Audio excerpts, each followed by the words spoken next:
మేము చేసింది మీరు చూడాలి, అంతేగాని మమ్మల్ని ప్రశ్నించేంత ఎదిగినరా మీరు ప్రశ్నించవద్దు అని చెప్పేసి ఇవాళ మాట్లాడే వాళ్ళను గొంతులు మూయిస్తున్నారు. ఎవరిని దొరికితే వాళ్ళను వాళ్ళ సమస్యలను అడిగితే వ్యక్తులుగా అడగడానికి లేదు, సంఘాలుగా అడగడానికి లేదు, యూనియన్లుగా అడగడానికి లేదు. ఇవాళ అందరినీ కూడా జర్నలిజం పడితే ప్రతి ఒక్కరిని కూడా ఈ రకంగా బెదిరింపులకు కేసుల పాలు చేసి అనేక రకాల ఇబ్బందులు పెడుతున్నటువంటి పరిస్థితి మనం చూస్తూ ఉన్నాం. ఇవాళ ఇక్కడ ఫీల్డ్ అసిస్టెంట్లను మాత్రం వాళ్ళు పూజలు చేస్తుండే ఒక గుళ్ళే పోలీసులు పోయి అరెస్ట్ చేసుడు ఎంత దుర్మార్గమేంటి, సిగ్గుమల్లిన ప్రభుత్వం ఇది, ఇంత దారుణమా? నాకు అదే ఆశ్చర్యం వేస్తుంది.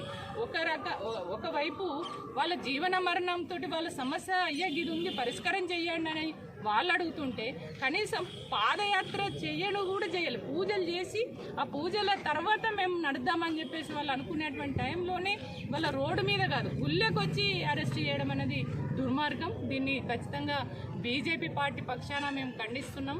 ఫీల్డ్ అసిస్టెంట్లు చేస్తున్నటువంటిది న్యాయమైనటువంటి పోరాటం.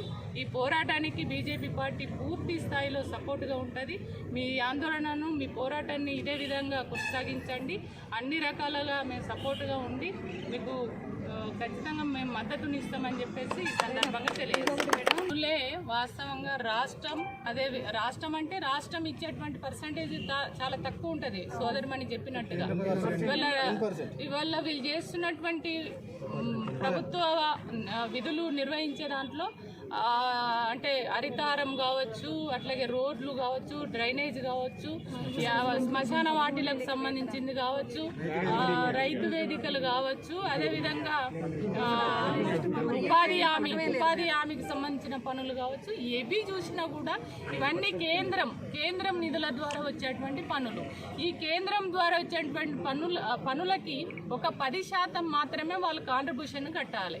అంటే 10% కట్టి చేపియవలసినటువంటి ఈ పనులను వీళ్ళు నిర్వహిస్తారు. వాళ్ళకు భారం కూడా పడదు. మళ్ళీ ఇంకా పైగా వాటి మీద వస్తున్నటువంటి ఒక 30% వాళ్ళే 40% వాళ్ళే తీసుకుంటారు సీసీ రోడ్ల మీద దాని మీద. అట్లాంటిది వాళ్ళకు భారం పడినటువంటి వీళ్ళను ఈ రకంగా ఇబ్బంది పెట్టడం అనేది దుర్మార్గమైనటువంటి చర్యగా నేను భావిస్తున్నాను. ఖచ్చితంగా ఇవన్నీ కూడా ఇవాళ ప్రభుత్వ పరంగా వస్తున్నటువంటి నిధులు, ఆ పనులు చేస్తున్నటువంటి ఉద్యోగులను ఈ రకంగా రోడ్ల మీదకి తీసుకురావడం అనేది దుర్మార్గమైనటువంటి చర్యగా వాటిని వెంటనే వాళ్లకు సమస్యను పరిష్కారం చేసి వాళ్ళను విధుల్లోకి తీసుకొని వాళ్ళ కుటుంబాలను ఆదుకోవాల్సిందిగా నేను డిమాండ్ చేస్తాను.